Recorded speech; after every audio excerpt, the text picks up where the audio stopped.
Natural ಫಾರೇಜಸ್ಗೆ ಸ್ವಾಗತ. ನಮ್ಮ ಹಿಂದಿನ ಸಂಚಿಕೆ ಇಂಗ್ಲಿಷ್ ಹಾಗೂ ಕನ್ನಡ ಭಾಷೆಯಲ್ಲಿ ಮಾಡಿರುವಂಥದ್ದು ತುಂಬ ಜನರು ಮೆಚ್ಚುಗೆಯನ್ನು ವ್ಯಕ್ತಪಡಿಸಿದ್ದೀರಿ ಹಾಗೂ ಮುಂದೆ ಮಾಡುವಂತಹ ಕೆಲವು ಟಾಪಿಕ್ಸನ್ನು ಹೇಳಿದ್ದೀರಿ, ಏನೇನು ಮಾಡಬೇಕಂತೇಳಿ ಕಮೆಂಟ್ನಲ್ಲೂ ಕೊಟ್ಟಿದ್ದೀರಿ, ನಮಗೆ ಪರ್ಸ್ನಲಿ ಬಂದು ಹೇಳಿದ್ದೀರಿ, ಮುಖತಃ ಹೇಳಿದ್ದೀರಿ, ಕೆಲವರು ಇಮೇಲ್ ಅಥವಾ ಫೋನ್ ಮೂಲಕ ತಿಳಿಸಿರುವಿರಿ. ಅದನ್ನೆಲ್ಲ ನಾವು ಗಮನಿಸಿ ಮುಂದಿನ ಸಂಚಿಕೆಗಳಲ್ಲಿ ಅದರ ಬಗ್ಗೆಯೂ ನಾವು ವಿಡಿಯೋ ಮಾಡಲಿದ್ದೇವೆ. ತುಂಬ ಧನ್ಯವಾದ ನಿಮ್ಮ ಸಪೋರ್ಟಿಗೆ ಆಗಿ. In the previous episode we have presented the topic in English and Kannada. Many of you have appreciated it and commented or written to us or told us personally about a few topics which you would all like to see in our future episodes. Definitely we will present it to you. Thank you for your inputs and your support. Remember to like, share and subscribe to our channel. Also leave your comments for us to improve upon and for others to see how effective the remedy was. ನಿಮಗೆ ಇಷ್ಟವಾದಲ್ಲಿ ವಿಡಿಯೋವನ್ನು like ಮಾಡಿ, share ಮಾಡಿ ಹಾಗೂ subscribe ಮಾಡಿ. ಕಮೆಂಟ್ಗಳನ್ನು ನೀವು ಇದನ್ನು ಪ್ರಯೋಗಿಸಿದಲ್ಲಿ ಖಂಡಿತವಾಗಿಯೂ ಕಮೆಂಟ್ ಬಾಕ್ಸ್ನಲ್ಲಿ ಅದರ ಬಗ್ಗೆ ಬರೆಯಿರಿ. ಬೇರೆಯವರು ಅದನ್ನು ನೋಡಿ ಮಾಡಲಿಕ್ಕೆ ಇಷ್ಟಪಡ್ತಾರೆ. Next week we will be welcoming winter by celebrating Deepavali, isn't it? Deepavali or Festival of Lights. It's a time when we all celebrate and it also marks the beginning of winter. ಬರುವ ವಾರ ನಾವೆಲ್ಲರೂ ಸಂಭ್ರಮದಿಂದ ದೀಪಾವಳಿ ಹಬ್ಬವನ್ನು ಆಚರಿಸಲಿದ್ದೇವೆ. ದೀಪಾವಳಿ ಹಬ್ಬ ಬಂತಂದರೆ ಚಳಿಗಾಲ ಬಂತಂತೇಳಿ ನಮಗೆಲ್ರಿಗೂ ಅನಿಸ್ತದಲ್ವಾ? ಈ ಚಳಿಗಾಲದಲ್ಲಿ ನಮ್ಮ ದೇಹವನ್ನು ಕಾಪಾಡಲಿಕ್ಕೋಸ್ಕರ ಒಂದು ತುಂಬ ಸುಲಭೋಪಾಯವನ್ನು ತಿಳಿಸಲಿದ್ದೇನೆ. ಚಳಿಗಾಲ ಮಾತ್ರ ಅಲ್ಲ, ನಾವು ನಮ್ಮ ಜೀವಿತಾವಧಿ ಇದನ್ನು ಪ್ರಯೋಗ ಮಾಡಿದಲ್ಲಿ ಖಂಡಿತವಾಗಿಯೂ ನಮ್ಮ ದೇಹವನ್ನು ನಾವು ಕಾಪಾಡಿಕೊಳ್ಳಬಹುದು. I will be teaching you today a very effective technique to maintain our body during winter, and also this can be followed throughout our lifespan to maintain our body fit and fine. So let's see what this technique is. Today we will be discussing about oil bath or oil application. Oil application is one of the routines we follow, especially in South India. We follow this during Deepavali. Deepavali ಹಬ್ಬದಂದು ನಮ್ಮೆಲ್ಲರ ಮನೆಯಲ್ಲೂ ಸಂಭ್ರಮದಿಂದ ನಾವು ಮಾಡುವಂತಹ ಒಂದು ಚಟುವಟಿಕೆ ಅಂದರೆ ಎಣ್ಣೆ ಸ್ನಾನ ಅಲ್ವಾ? ಎಣ್ಣೆ ಹಚ್ಚಿ ಸ್ನಾನ. ದಕ್ಷಿಣ ಭಾರತದಲ್ಲಿ ಇದು ತುಂಬ ಪ್ರಸಿದ್ಧವಾದ ಒಂದು ಕ್ರಮ. There are people who say, yes, we do apply oil just on our hands and face for Deepavali, but this is not how you have to apply oil. Let me teach you the proper technique for oil bath for maximum benefits. Deepavali ಹಬ್ಬ ಬಂತಂದ್ರೆ ಎಲ್ಲರೂ ಎಣ್ಣೆ ಸ್ನಾನ ಸಂಭ್ರಮ ಅಂತೇಳಿ ಹೇಳ್ತಾರೆ, ಹೌದು. ಆದರೆ ಬಹಳಷ್ಟು ಜನ ಎಣ್ಣೆ ಹೇಗೆ ಹಚ್ತೀರಿ ಅಂದರೆ, ನಾವು ಇಲ್ಲಿ ಕೈಗೆ ಹಚ್ತೀವಿ, ಮುಖಕ್ಕೆ ಹಚ್ತೀವಿ ಅಂತಾರೆ. ಮತ್ತು ಕೆಲವರು ಗರಿಕೆ ಹುಲ್ಲಿನಲ್ಲಿ ಒಂದೊಂದು ಹನಿ ಕೈಗೆ, ಮುಖಕ್ಕೆ, ನೆತ್ತಿಗೆ, ಪಾದಕ್ಕೆ ಹಚ್ಚಿಬಿಟ್ಟು ಸ್ನಾನಕ್ಕೆ ಹೋಗ್ತಾರೆ. ಇದು ಮಾಡೋದು ಎಣ್ಣೆ ಸ್ನಾನ ಅಲ್ಲ. ಇದು ಎಣ್ಣೆ ಶಾಸ್ತ್ರ ಇರ್ಬೋದು, ಆದರೆ ಎಣ್ಣೆ ಸ್ನಾನ ಮಾಡಬೇಕಾದ್ರೆ ಕ್ರಮಗಳನ್ನು ನಾನು ಈ ವಿಡಿಯೋದಲ್ಲಿ ತಿಳಿಸ್ಲಿಕ್ಕಿದ್ದೇನೆ. ಈಗ ಎಣ್ಣೆ ಸ್ನಾನ ಯಾರು ಮಾಡ್ಬೋದು? ಯಾರು ಕೂಡ, ಹುಟ್ಟಿದ ಮಗುವಿನಿಂದ ಹಿಡಿದು ವಯೋವೃದ್ಧರವರೆಗೆ ಯಾರು ಕೂಡ ಎಣ್ಣೆ ಸ್ನಾನವನ್ನು ಮಾಡಲಿಕ್ಕೆ ಅರ್ಹರಾಗಿರ್ತೀರಿ. ಅಪರೂಪಕ್ಕೆ ಕೆಲವರಿಗೆ ಎಣ್ಣೆ ಹಚ್ಚಿದ್ರೆ ಮೈಕೈ ನೋವು ಹೆಚ್ಚಾಗುವುದುಂಟು. ನೀವು ಅಂಥವರಾಗಿದ್ದರೆ ನೀವು ಈ ಎಣ್ಣೆ ಸ್ನಾನವನ್ನು ಮಾಡಬೇಡಿ. ಉಳಿದವರೆಲ್ಲರೂ ಎಣ್ಣೆ ಸ್ನಾನವನ್ನು ಮಾಡಬಹುದು. So who is eligible for applying oil before your bath or for an oil bath? If you ask me, right from infancy till you are aged or till you are into your old age, anyone can have an oil bath. There are a few people who suffer from pain in their body after applying oil, especially joints. The pain in their joints flares up by applying oil. If you belong to this category, then you only then do not apply oil before your bath. Rest of them definitely you can safely use oils. What are the benefits of applying oil? See, any vehicle, in order to be maintained properly or work properly, efficiently, we need to service the vehicle regularly, isn't it? So when you give it for service, the vehicle parts are oiled so that there is reduced friction and increased efficiency of the machine or vehicle. Similarly, a human body needs to be oiled regularly, externally as well, for it to function efficiently.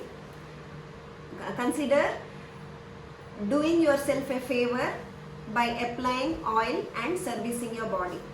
ನಾವು ನಮ್ಮ ವಾಹನವನ್ನು ಯಾವಾಗಲೂ ಸರ್ವಿಸಿಗೆ ಕೊಡುವಾಗ ಅಲ್ಲಿ ವಾಹನ ಸರಿಯಾಗಿ ಓಡಾಡಲಿಕ್ಕೆ oil ಹಾಕ್ತಾರಲ್ವಾ, oil ಅಥವಾ Greece ಹಾಕ್ತಾರೆ. ಆದ್ದರಿಂದ ಚೆನ್ನಾಗಿ ಗಾಡಿ ಓಡ್ತದೆ, ಮೇಂಟೈನ್ ಮಾಡ್ಲಿಕ್ಕೆ ಆಗ್ತದೆ. ಅದೇ ರೀತಿ ನಮ್ಮ ದೇಹಕ್ಕೂ ಕೂಡ ನಾವು ರೆಗ್ಯುಲರ್ ಆಗಿ ಆಯಿಲ್ ಹಾಕ್ತಾ ಇದ್ರೆ, ಆಯಿಲ್ ಒಳಗಡೆ ಅಲ್ಲ, ಆಯಿಲ್ ಅಂದರೆ ಇಲ್ಲಿ ನಾನು ಹೇಳ್ತಾ ಇರೋದು ಎಣ್ಣೆ, ಬೀಜಗಳಿಂದ ತೆಗೆದಿರುವ ಎಣ್ಣೆ, ಅದನ್ನು ನಾವು ರೆಗ್ಯುಲರ್ ಆಗಿ ನಮ್ಮ ದೇಹಕ್ಕೆ ಹಚ್ತಾ ಇದ್ರೆ ನಮ್ಮ ದೇಹ ತುಂಬ ಚೆನ್ನಾಗಿ ಓಡಾಡ್ಲಿಕ್ಕಾಗ್ತದೆ. ನಮ್ಮ ಕೀಲುಗಳೆಲ್ಲ ಸರಿಯಾಗಿ ಸವೆತವನ್ನು ತಡೆದುಕೊಂಡು ತುಂಬ ಚೆನ್ನಾಗಿ ಕೆಲಸ ಮಾಡ್ತವೆ, ಹಾಗೂ ನಮ್ಮ ದೇಹವನ್ನು ನಾವು ಚೆನ್ನಾಗಿ ಸರ್ವಿಸ್ ಮಾಡಿದಂತೆ ಆಗ್ತದೆ. Which oils to use, you may ask. Today I will be telling you about cold processed oils. So you can use either, the best oil to use is till oil or sesame seed oil. You can also use mustard oil, or you can go with castor oil. It is not castrol that is available in the petrol stations. This is different. The oil from castor seeds is called castor oil. Or you can also use clarified butter or ghee from the desi cow. Okay, you can use any of these oils. If you have any oil of your preference, you can, or some may prefer olive oil. Yes, you can use virgin cold pressed olive oil, or you can use any pain oils which you have at home, which you are already using. So use oil of your choice. Now when you choose oils, you can also choose based on your requirement. Say if you have very dry skin, if you have cracks in your skin, or if you have peeling skin, if you have very rough skin, then you can go with a mixture of castor oil and till oil or sesame seed oil. So mix them equally. You can mix them equally and use. If you have very painful joints, if you have pain in your body, all over your body, then you can go with either plain mustard oil or a mixture of mustard oil and till oil or sesame seed oil. If you are a person who has very heaty body, or your hands and feet and eyes always feel warm, then you can use either plain castor oil or you can use plain ghee. ಯಾವ ಎಣ್ಣೆಯನ್ನು ಉಪಯೋಗಿಸಬೇಕು? ಸುಲಭವಾಗಿ ದೊರೆಯುವಂತಹ ಎಳ್ಳೆಣ್ಣೆ, ಅದು ಗಾಣದ ಎಣ್ಣೆ ಆಗಬೇಕು, refine ಮಾಡಿದ ಎಣ್ಣೆಗಳಲ್ಲ. ಗಾಣದಿಂದ ದೊರೆತಂತಹ ಎಳ್ಳೆಣ್ಣೆ ಆಗ್ಬೋದು, ಅಥವಾ ಹರಳೆಣ್ಣೆ ಆಗ್ಬೋದು. ಹರಳೆಣ್ಣೆ ಗೊತ್ತಲ್ವ ಎಲ್ರಿಗೂ? ಹರಳು ಬೀಜದಿಂದ ತೆಗೆದಂತಹ ಎಣ್ಣೆ ಹರಳೆಣ್ಣೆ.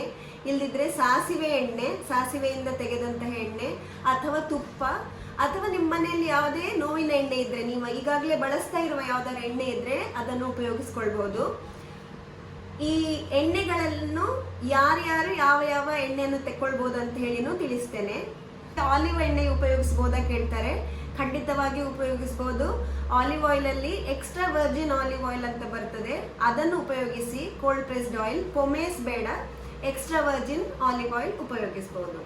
ಇನ್ನು ಯಾರ್ಯಾರು ಯಾವ್ಯಾವ ಎಣ್ಣೆ ಉಪಯೋಗಿಸ್ಬೇಕಂದ್ರೆ, ಮೈಕೈ ನೋವು ಇರುವವರು, ತುಂಬಾ ಮೈಕೈ ನೋವು ಇದ್ರೆ ಅಥವಾ ಮೂಳೆಗಳಲ್ಲಿ ನೋವು ಅಥವಾ ಗಂಟುಗಳಲ್ಲಿ ನೋವು ಇದ್ರೆ ಸಾಸಿವೆಣ್ಣೆ ಅಥವಾ ಸಾಸಿವೆಣ್ಣೆ ಮತ್ತು ಎಳ್ಳೆಣ್ಣೆಯ ಸಮ ಪ್ರಮಾಣ ಮಿಶ್ರಣ ಮಾಡಿ ಬಳಸ್ಕೊಳ್ಬೋದು.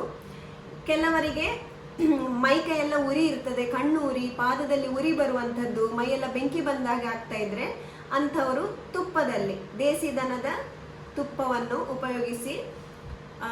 ಉಪಯೋಗಿಸ್ಬೋದು. ಮತ್ತೆ ಕೆಲವರಿಗೆ ನಾರ್ಮಲ್ ಸ್ಕಿನ್ ಇದ್ರೆ ಇದು ಎಳ್ಳೆಣ್ಣೆ ಶ್ರೇಷ್ಠವಾದ ಎಣ್ಣೆ ಎಳ್ಳೆಣ್ಣೆ ಅದನ್ನು ಉಪಯೋಗಿಸಬಹುದು. ಇನ್ನು ತುಂಬಾ ಡ್ರೈ ಸ್ಕಿನ್ ಇದೆ, ಇದು ಕೈಯನ್ನು ನೀವು ಗೀರಿದಲ್ಲಿ ನಿಮ್ಮ ಕೈಯಲ್ಲಿ ಗೆರೆ ಬರ್ತಾ ಇದೆ, ಸುಕ್ಕುಗಟ್ಟುವಿಕೆ ಇದೆ, ಅಥವಾ ತುಂಬಾ ಡ್ರೈನೆಸ್ ಇದೆ, ಬಾಡಿಯಲ್ಲಿ ತುಂಬಾ ಡ್ರೈನೆಸ್ ಇದೆ, ರಫ್ ಆಗಿದೆ ನಿಮ್ಮ ಚರ್ಮ, ಒಣ ಚರ್ಮ ಇದ್ರೆ ನೀವು ಎಳ್ಳೆಣ್ಣೆ ಮತ್ತು ಹರಳೆಣ್ಣೆಯನ್ನು ಸಮ ಪ್ರಮಾಣದಲ್ಲಿ ಮಿಶ್ರಣ ಮಾಡಿ ಉಪಯೋಗಿಸಬಹುದು. ಉರಿ ಇದ್ದಲ್ಲಿ ಆಗ್ಲೇ ಹೇಳಿದ್ದೇನೆ ತುಪ್ಪ ಬಳಸಬಹುದು. ನಿಮ್ಮಲ್ಲಿ ತುಪ್ಪ ಇಲ್ಲದಿದ್ರೆ ಹರಳೆಣ್ಣೆಯನ್ನು ಉಪಯೋಗಿಸಿಕೊಳ್ಬಹುದು. ಇನ್ನು ಈ ಎಣ್ಣೆಯನ್ನು ಯಾವಾಗ ಉಪಯೋಗಿಸಬೇಕು?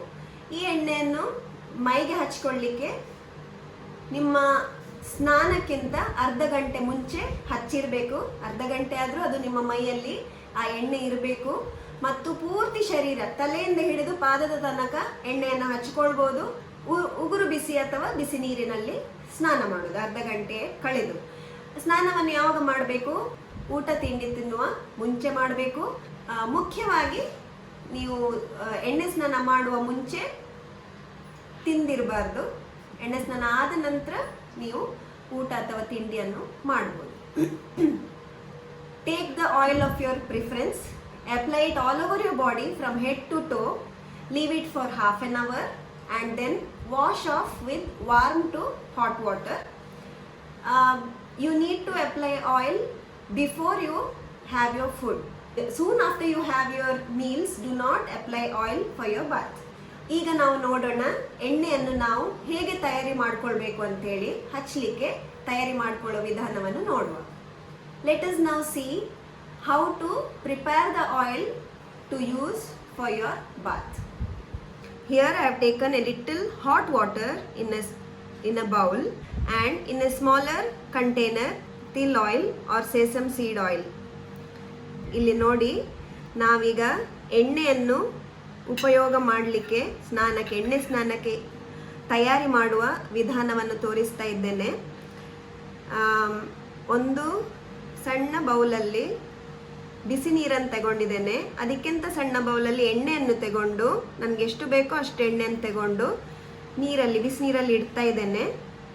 S, now oil is warm and ready to use. ಈಗ ಸರಿಯಾಗಿದೆ, ಉಗುರು ಬೆಚ್ಚಗಿಂತ ಸ್ವಲ್ಪ ಬೆಚ್ಚಗಿದೆ ಎಣ್ಣೆ. ಇದು ಹದವಾಗಿದೆ ನನ್ನ ಸ್ನಾನಕ್ಕೆ, ಹಾಗಾಗಿ ಇದನ್ನು ನಾವು ಉಪಯೋಗಿಸಲಿಕ್ಕೆ ಸಿದ್ಧ. ಇದನ್ನು ನಾನೀಗ ತುಪ್ಪದಲ್ಲಿ ತೋರಿಸ್ತೇನೆ. Let me demonstrate it with ghee. You can see ghee, right? Yes. So it is it's a semi liquid state now. Let us keep it in water for some time. It is almost melted. ದಪ್ಪಗಿರುವ ತುಪ್ಪ ತೆಳ್ಳಗಾಗಿದೆ ನೋಡಿ, ಗೊತ್ತಾಗ್ತಾ ಇದೆ, ಕಾಣ್ತಾ ಇದೆಯಾ? ಮುಟ್ಟುವಾಗ ಹದ ಬಿಸಿ ಇದೆ. It's slightly warm. ನಿಮ್ಮ ದೇಹದ ಹದಕ್ಕೆ ಬಿಸಿ ಮಾಡಿಕೊಳ್ಳಿ. ನಿಮಗೆ ಎಷ್ಟು ಬಿಸಿ ಇಷ್ಟ ಆಗ್ತದೋ ಅದನ್ನು ನೀವು ಬೆಚ್ಚಗೆ ಮಾಡಿಕೊಳ್ಬೋದು. You can heat it to a temperature of your liking. Okay, preferably warm or slightly warmer. Now the ghee is ready to use. We have heated ghee for use and then we also have till oil for use. ಈಗ ಇದೆರಡು ಸಿದ್ಧ ಆಗಿದೆ ಉಪಯೋಗಕ್ಕೆ, ತುಪ್ಪ ಹಾಗೂ ಎಣ್ಣೆ. Benefits of oil bath. First thing is, it will make your body, it will make your skin very beautiful. It will make it soft and nice. Remove dead skin from your skin. Also improve circulation greatly. It will relax your body, make you sleep very well, improves your digestion. Also remove stress from your eyes, strain from your eyes, makes you have a sound sleep. Wonderful benefits, isn't it? It will also remove tiredness in your feet, the pain in your feet, pain in your joints also reduce considerably. It will improve your flexibility too. ಎಣ್ಣೆ ಸ್ನಾನದ ಉಪಯೋಗಗಳೇನೇನಂತ ಕೇಳಿದರೆ, ಚರ್ಮ ತುಂಬ ಸುಂದರವಾಗ್ತದೆ, ತುಂಬ soft ಮೃದುವಾದ ಚರ್ಮ ನಿಮಗೆ ಸಿಗ್ತದೆ. ಚರ್ಮದ ಮೇಲಿರುವ ಡೆಡ್ ಸ್ಕಿನ್ ಅಂತೇಳಿ ಏನು ಹೇಳ್ತೇವೆ, ಸತ್ತಂತಹ ಸೆಲ್ಸ್ ಏನಿದೆ ನಿಮ್ಮ ಚರ್ಮದ ಮೇಲೆ ಅದೆಲ್ಲ ಹೋಗ್ತದೆ. ನಿಮ್ಮ ರಕ್ತ ಸಂಚಾರ ವೃದ್ಧಿಸ್ತದೆ. ಅದಲ್ಲದೆ ಜೀರ್ಣಶಕ್ತಿ ವೃದ್ಧಿ ಆಗ್ತದೆ. ಬಾಡಿ ತುಂಬ ರಿಲ್ಯಾಕ್ಸ್ ಆಗ್ತದೆ. ಸ್ಟ್ರೆಸ್ ಕಡಿಮೆ ಆಗ್ತದೆ. ಕಣ್ಣೂರಿ, ಕಣ್ಣು ಸೆಳೆತ, ಕಣ್ಣಿನ ಸ್ಟ್ರೈನ್ ಕಡಿಮೆ ಆಗ್ತದೆ. ನಿದ್ರೆ ಚೆನ್ನಾಗಿ ಬರ್ತದೆ. ಕಾಲು ಸೆಳೆಯುವಂಥದ್ದು, ಗಂಟಿನ ನೋವು ಕಡಿಮೆ ಆಗ್ತದೆ. ಹಾಗೂ ಲವಲವಿಕೆಯಿಂದ ಇರುವಂತೆ ಮಾಡ್ತದೆ. ನಿದ್ರೆ ಚೆನ್ನಾಗಿ ಬರುವ ಕಾರಣ, ಬಾಡಿ ರಿಲ್ಯಾಕ್ಸ್ ಆದ ಕಾರಣ ಆಯುಷ್ಯವು ವೃದ್ಧಿ ಆಗ್ತದೆ. Once in how many days should you do this? You can do it every day or you can do it on alternate days. If you don't have time for this, at least twice a week is recommended. ಯಾವಾಗ ಮಾಡ್ಬೋದು ಅಂತ ಕೇಳ್ತೀರಾ? ಎಷ್ಟು ಸಲ? ದಿನ ಮಾಡ್ಬೋದು ಎಣ್ಣೆ ಸ್ನಾನವನ್ನು, ದಿನ ಬಿಟ್ಟು ದಿನ ಮಾಡ್ಬೋದು, ಅಥವಾ ಕನಿಷ್ಠ ಪಕ್ಷ ವಾರಕ್ಕೆ 2 ಬಾರಿ ಆದರೂ ಎಣ್ಣೆ ಸ್ನಾನ ಮಾಡಿದರೆ ತುಂಬ ಒಳ್ಳೆಯದು. Now you all know the benefit of an oil bath. Remember to try it, to believe it. ನಿಮಗೆಲ್ಲರಿಗೂ ಎಣ್ಣೆ ಸ್ನಾನದ ಮಹತ್ವವನ್ನು ತಿಳಿಸಿದ್ದೇವೆ. ಖಂಡಿತವಾಗಿಯೂ ನೀವಿದನ್ನು ಪ್ರಯೋಗ ಮಾಡಿಯೇ ನಂಬಿ. ಧನ್ಯವಾದ.